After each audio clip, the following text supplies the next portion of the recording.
What's going on, guys, and welcome back to the Ark Valguero cluster series. Now, today, after last week or the last episode with the complete shabuckle that the gadget taming ended up being, I think we're going to take it easy, and because me and Max been working ridiculously hard on a couple of different builds, I thought I'd take this time in this episode just to show you the actual builds that we've gone and built. And the first one is going to be the Kibble farm, which is bang on directly below us here. And although there's not an actual very tip top on it, that's because it's more convenient to have it open at the moment with the way things are working. Now if we get out of this view and we get rid of our HUD, and oh yeah, our ice wiring's fully grown up. I've been leveling it up, and this one's pretty much just our workhorse wiring, so everything's been primarily put into weight. We've got a little bit of health, a little bit of stamina, and then the rest is weight. Now with this build, the Kibble farm, this design was my one. The other build I'm going to be showing later on in the episode is completely Max design, but both of us sort of done the grinding for resources, which as you can probably tell is a ridiculous amount of resources to actually put into both of them, and then we both sort of done the running around for each other depending on the builds, because this one was my one. He took sort of the reins on the other build, which is our hatchery and our sort of breeding hatchery area, and I'm going to show you that after this one. So if we take a stroll in here, I've gone primarily for a triangle design. Now this took around about 7 different variations to build up. The initial, oh my god, it's so loud in here with all of the dinos. Initially when I built it, none of the walls lined up. Some of them were out, so I had to tear it all the way down to the foundations and then build it all the way back up again. I feel a little bit bad if I'm here and not picking up eggs. And then what we've done is, the whole point of this design is to make the person who's at this egg farm have minimal amount of work in running around collecting the eggs. So we've got the 3 sides which are holding the, I believe it's 6 different types of creatures for the 6 different kibble types. We've got the basic kibble, which are listros and dodos, but there's so much basic kibble and you don't really need it for taming anything that much. So we've got enough stockpiled in order for the sort of the imprints if any of the dinos want it. And then I believe you have the simple kibble, which is the oviraptors, and then I believe you have the regular kibble, which is regular kibble is, I believe, the Ankies. Yeah, the Ankies, I believe, are regular kibble. We are trying to opt out of replacing the Yankees with Ichthys, but Ichthys, not taming them is easy enough, but it's the fact that whenever you try to put them on your shoulder, throw them off to line up, they automatically go on to follow, regardless if they're on hunt and retrieve, or no hunt at all. They will automatically start following you. So you throw them down, they will start flying around in a circle, and it took me around about 15 minutes throwing these guys on the ground to keep them there. And so until we've got a few more of them and figured out how to actually line them up properly, we're just going to keep the Yankees for the time being. And then you've got the superior, which is the Moss Chops and the RGs, and then you've got the exceptional, or the Ferrozinos, but we're going to need more of them lined up against that wall. And then finally we got the Deinonychuses up at the top for the extraordinary kibble. Now the build itself took around about the better part of about a week, getting the resources building up, especially the greenhouse glass at the top. And then either side, what we have got is, on this side we have our cooking area. So we've got our 6 fridges for the 6 different kibble types, and in each fridge holds the sort of resources and materials. So this one's going to be the extraordinary. We've got a healthy stockpile of each of the kibbles, and you've got the Lazarus chowder obviously, and we're getting the fertilized Deinonychus eggs for the actual kibble itself, and we've got the giant bee honey. And then this one you've got the exceptional, but obviously we're running low on that because we went on a bit of a taming spree getting some 150 Rexes, and also I believe it was a 145 Quetzal yesterday, which went amazingly badly, to be honest with you. And I'm a little bit upset I wasn't recording it from how bad it went. We actually ended up having to wait for it to wake back up to knock it back out, because it got attacked by dillos on the ground. And then we've got our 3 cookers over this side. Now on the other side of the cookers, I've made sure there's enough walking room back here, and then you've got windows, so then we can park dinos on the outside, access their inventory to get the meat to throw into the cookers in order to cook the meat. This could probably be turned off now. Yep.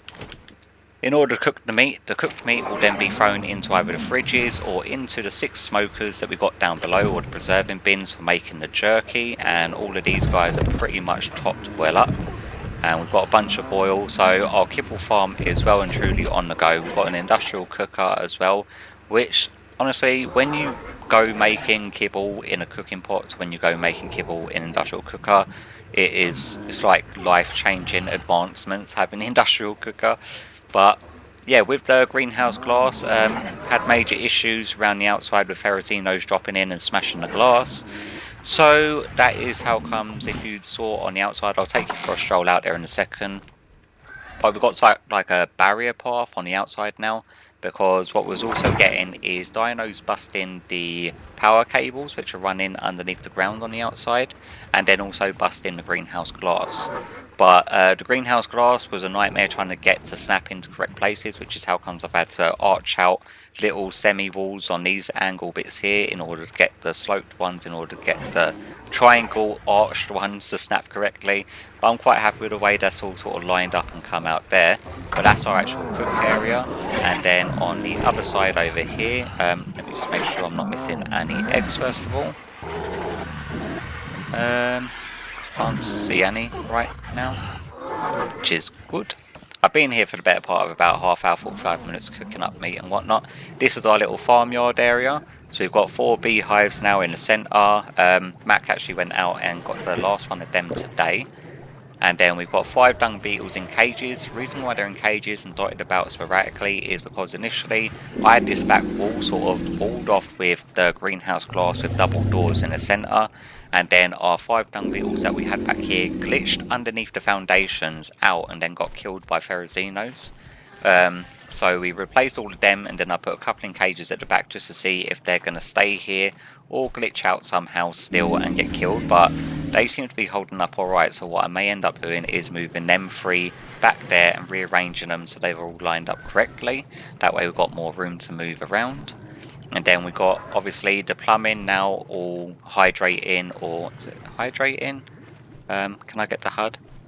Irrigating, not hydrating, but irrigating all of the crop plots. And we've got a couple of stem berries, a couple of narco berries, a couple of medjos, and then 2 of each of the crop types. So as far as the kibble farm goes, I'm fairly sure that is pretty much everything you could possibly need, all in one very convenient location. And as far as the build goes, if you're wondering about this little divot in the centre here, yes, it is now designed in order to catch the eggs, because the triangle foundations I've been having a nightmare with anything glitching through. So the eggs themselves were getting laid, and they were then, when the area was loaded and there was eggs on the ground, they were glitching into the foundations. So then me and Mac tried a number of different solutions, and the only thing that we could do that would allow us to still get the eggs was to actually rip out a line of the foundations around the edge and put in some ramps just so that the eggs do land and they just roll into the centre. And since we've done that, the egg production, oh hello, there is no egg. The egg production has been a lot better and a lot more profitable when we've been over here. What's that whistling? Yeah, so we've got all the dinos in place, and eventually what I am planning on doing is where we've got doors up there. So if I take a pop back out here before it gets dark, if you have a look up here, we've actually got little landing pads on each of the 3 sides. And the idea was that we could just sort of land here, and then I want to actually eventually get an elevator put into the centre, so then you can hop off up here. And then you've got a pair of double doors, and we're going to have like a little bridgeway leading to a very small elevator which goes straight down to the centre. That way the mounts that you do bring here are safe and out of the way of anything attacking them on the ground, because the biggest nightmare down on the ground is ferrozinos at the moment. And yeah, once we've actually got the elevator in place, but they are insanely expensive, so as opposed to when that's going to finally be done, I'm not too sure. But before we leave this area to go have a look at Mac's work, which by the way, I was extremely hesitant when he showed me the sort of layout that he wanted to do, and I had no idea how he was going to go about doing it. But I think I'll get more into that once we're over in that direction. But before we leave, I actually want to show you what is underneath the ground around here. And if you can see where our actual sides are, so if we head off over in a disterly direction, hopefully not get attacked by anything, the power cables and piping, so our piping is going from the water source all the way back there, and it's running all the way across over in this direction, as opposed to not have wiring or cables showing around everywhere. And then our power cable literally runs all the way around out the back here, and then it goes over to the other side in order to light up everything. And I'm quite happy having all the cables hidden, and I think if you don't take the time in order to at least make the place look decent by hiding cablings as much as you can, then it's like, if you're not going to do a job properly, just don't bother attempting to do it at all. Because at least with a build like this, yeah, it's we are a little bit out of the way, and we made sure that we was out of the way, so people flying across the center of the map weren't getting like lag spikes whenever they had to fly over this. This is out of the way. There's very little over in this direction to go to. You've got the swamps just north of us up there, which you get very little of. I think the only thing that people would go there for is rare flowers and rare mushrooms. But other than that, I don't think it's going to be too much of an issue, people getting about around it. I'm fairly sure, was that an oviraptor? Oh no, that was a raptor, I think. Is it? I can't see. What are you? My HUD's off, so I can't tell. Oh, never mind. It's dead now either way, whatever it was. But yeah, as you can see, the little greenhouse and our little cook area, so it looks pretty nice from the outside when it's lit up at night as well. And then you've got this side, which is our cookhouse.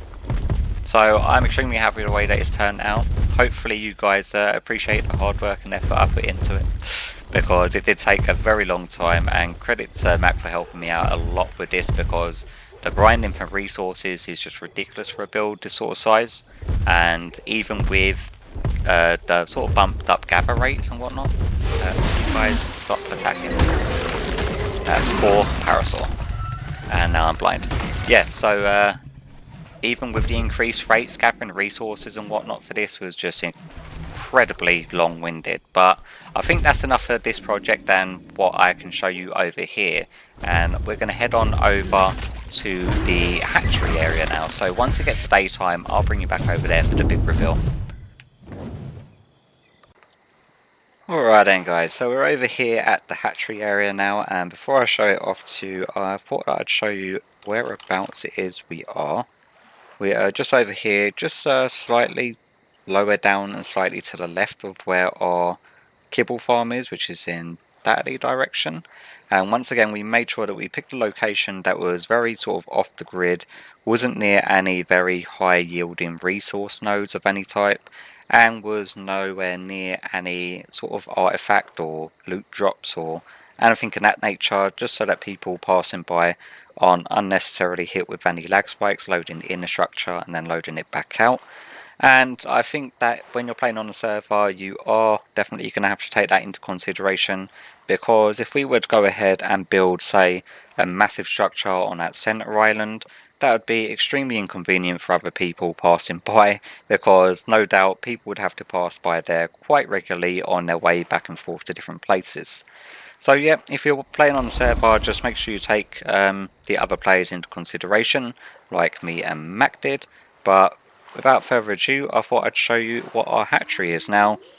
When he first showed me the sort of layout of the foundations that he wanted to do and the sort of design that he wanted to sort of go for, I was extremely skeptical, because it was very, very large and very, very sort of oddly shaped compared to how I had sort of seen a hatchery going forward. But now you could probably tell why we needed them gatchers for the sand and clay production, because trying to get clay any other way on this map is a bit of a nightmare. So thank God for the gatchers, they definitely come in handy. And hats off and full credit to the design and the sort of implementation of this build goes strictly and completely to Mac on this one. I was very much just pretty much hired labour for this one, gathering resources, crafting stuff up and running stuff back and forward as what he needed, which I'm more than happy to do, especially when he wants to take a reins on a project this large. But what we've got down here is a smaller landing platform for stuff, say RGs or Pteranodons when you're going back and forth. And then up here we've got like a massive landing pad which we can actually use for our wyverns, but the turning radius of a wyvern is ridiculously large, so we've got to make sure that we come into it at the right angle. So we can land here, and you fit about 2 or 3 wyverns on here quite easily and still land them. And we've got the nice little segregation of the glass platforms either side, with a nice little rim of the adobe fencing going around. And then we've got 2 sets of double doors. Now this top bit, I know how much aggro Mac had to deal with dealing with the angled pieces of the roof, especially trying to make it a circular shape in Ark.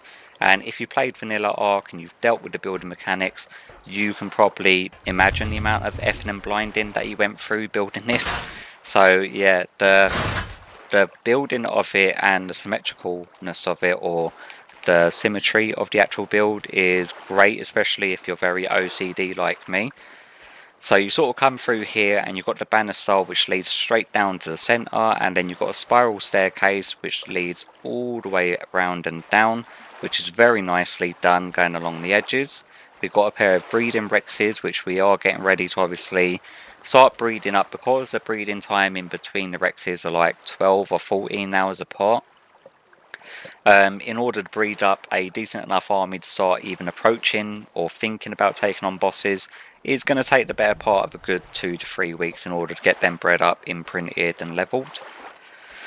But yeah, as you can see, the sort of size and scale of this place is absolutely tremendous. Hello guys, how you doing? And I'm quite happy with the way this turned out. We've got a pair of behemoth gates just at the front here in order to get our tames in and out should we wish to, especially when you're raising wyverns. And then if you come to over here, this is where our other little landing pad is. Excuse me. There you go, sorry about that, got a bit of a dry throat, been talking far too much this episode. So this entranceway, I love the way that the pillars sort of frame the overhang roof, and then we've got the 2 Alpha Rex skulls as trophies on the door. Now tell me when you're like landing here and you're approaching this that you don't get a very sort of Jurassic Park feel, and I absolutely love it. I think it's probably one of the best builds that I've seen on the server. Now we do need to do something with that wall because it looks very straight and bland, but in the build it's using the 4 tall walls in order to alleviate any stress on the server loading in the building, because loading in a 4 tall wall as opposed to loading in 4 separate single tall walls every single section is obviously going to be a lot less stressful. So that's how come we've gone for that. And I'm sure that me and Matt will probably brainstorm and think of something more decorative to put on that wall in some way or another, as opposed to what, we have no idea. Now the adobe structure, we went for adobe instead of stone, mainly because it suited this area a hell of a lot more than the stone did. And as you go in this door, we've got the staircase which splits off in 2 different directions, very Jurassic Park feel again, and it sort of comes down. And if you're wondering what that massive loud noise is, we've got how many? 3, 6, 9, yeah, we've got 18 air conditioning units in the centre foundations, and that is in order to hatch wyvern eggs and Deinonychus eggs, because they require such high levels of temperature. Rather than having ridiculous amounts of torches and stuff about, having these will now hatch any eggs that you throw into the centre. And then underneath here we've got our little workshop area, so we've got a bunch of chests for storing whatever we need to. We've got some cryo fridges because we're now working with the cryopods. You can craft these in loot drops, and as long as you've got the resources and you're a high enough level. So in these ones are just going to be our sort of breeders, so you've got babies to raise, you've got boss breeders, our resource dinos, and then you've got the other sort of breeders that we've got in there as well. And this one I do believe is empty, so we are now at the stage that we could start looking for strictly 150s for breeding. And yeah, it's all sort of done very nicely. We've got a pair of bunk beds here should we wish to, don't know, have a nap, wait around for eggs to hatch, have a rest, you know. And then we've got the generator, which is just in here. Are you fully stocked? Yep, Mac's actually gone ahead and done that. Happy days. And then once again with the cookers, we've got windows behind, so we could just park a wyvern behind, open the windows and load the cookers in from behind. And then we've got the fridges for storing the fertilised eggs and cooked meat. I do believe we've got some fertilised eggs. yeah, so we've got the Deinonychus and Wyvern egg over here just to sort of test the the air conditioning units. No, that's what you call it. And then Max been breeding up the Rex eggs, getting them down to, I think it's like 10 seconds hatch time. So that way, when we're ready to hatch a good few all at the same time, rather than running back and forth doing the imprints, we could just do an entire batch all at once.